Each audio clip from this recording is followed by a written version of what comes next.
Hey there, everybody. Gulf Coast meteorologist Jim Dickey back with you with another edition of Tropics Talk here on this Monday morning.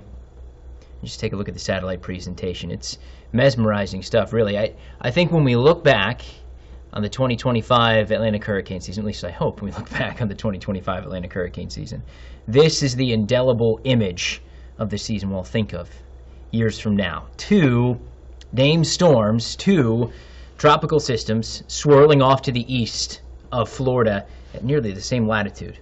Imelda and Humberto within 650 miles of each other this morning. Imelda, a tropical storm working northward. Humberto, after peaking as a Category 5 hurricane yesterday, still a major hurricane as it is moving to the north and west this morning. Let's begin with Humberto. 8 o'clock advisory. 145 mile per hour sustained winds, actually up a little bit from the 5 a.m. update. It looks to be undergoing what's called an eye wall replacement cycle. Basically, it had a smaller and very well-defined eye over the weekend. It's ranked at Category 5 intensity. It's reorganizing itself. It's going to try to form a larger eye and clear that out going forward in time. So perhaps, as we've already seen, a little bit of intensification going forward. Moving to the northwest at 14 miles per hour, so with a westerly component to the motion, still closing some distance between it and Imelda.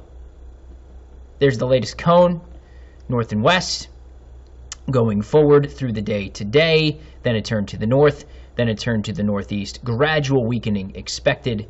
Try to zoom in here. Just underneath that box that says Wednesday at 2 a.m., that's Bermuda. So they should stay west of Bermuda, but Bermuda will be on the eastern side of the storm, so could see at least indirect impacts from Humberto as it swirls by going into the mid part of the week. And then there's Imelda, which has strengthened up to 50 mile per hour sustained winds now.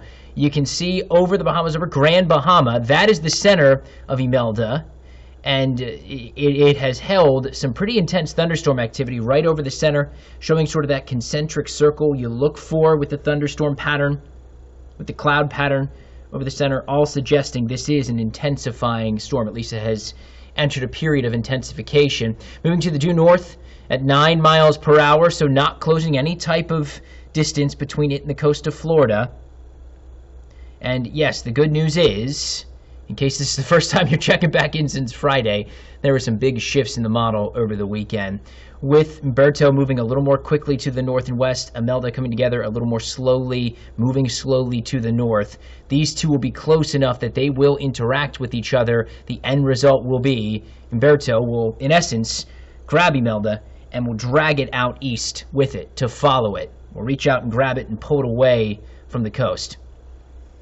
So you saw, as I began the loop, two separate circulations here. Still, you have your two separate, defined tropical entities, Imelda and Humberto. You know, there was some talk going back to last week when there was lots of chatter and investigation into the Fujiwara effect, and some suggestion that perhaps this would all come together into one massive system. Not the case, but you can sort of see some hints to that they're at the very least going to be more linked up by the time we get to tomorrow morning, in that you see the broader wind field. This is one broad circulation with two sort of maximums embedded within it, but it is one broader circulation, one broader disturbance in the atmosphere by the time we get to early Tuesday morning, and it's that linking of the circulations that allows the interaction to occur, that allows the storm, Imelda, to be pulled further away from the coast. You can see by the time we get to early Wednesday, this is already moving out to the east. Again, they're two still separate and well-defined tropical entities. Humberto now accelerating out to the north and east, Imelda on that more easterly course. And then they separate.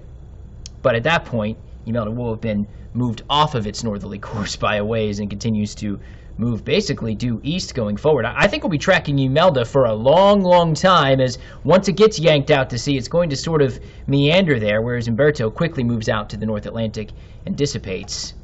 Note, there's Bermuda between the two paths. Well, Humberto stays well to the west. I do think this will be a much closer pass with Imelda. The models this morning showing it a bit further to the south, but certainly the potential for direct impacts there. As far as the United States is concerned, though, it's sort of a best-case scenario, what we could have hoped for as this was coming together. This pattern was coming together last week. There will still be some squally weather at the coast from North Carolina on southward today and tomorrow through parts of Florida, but I think we'd be hard-pressed to see tropical storm force winds anywhere up and down the East Coast as this stays well offshore, turns to the east going into the next couple of days here. By 2 a.m. Wednesday, this is already very much on its easterly course and will continue from there. Again, you see Bermuda right smack dab in the middle of the NHC's cone forecast, and this likely does become a hurricane as it accelerates off to the east. So the potential for hurricane impacts on Bermuda in the Wednesday to Thursday time frame, certainly something we'll be watching for closely. Now, it's always preferable to be on the western side of a tropical system than the eastern side. The clean side versus what we call the dirty side or the sloppy side. It sort of makes sense, right? Because what air are you tapping into on the eastern side with the southerly component to the motion, with the southerly flow? That deep tropical moisture from the tropics. Whereas on the western side, northerly flow means your air is coming off of the continent. So that's what's going on here. You can see in our futurecast, we do have an area of heavy rain close to the center. There's just not much going over Florida, and I think that continues through the day. As Imelda swirls away to the north, there'll be some outer bands that try to wrap in at times to the east coast, and perhaps a few of those bands move all the way to our side of the state here in southwest Florida. But overall, the worst of the weather definitely staying offshore. And as Imelda begins to pull away to the east, yeah, still a few squalls moving in at times.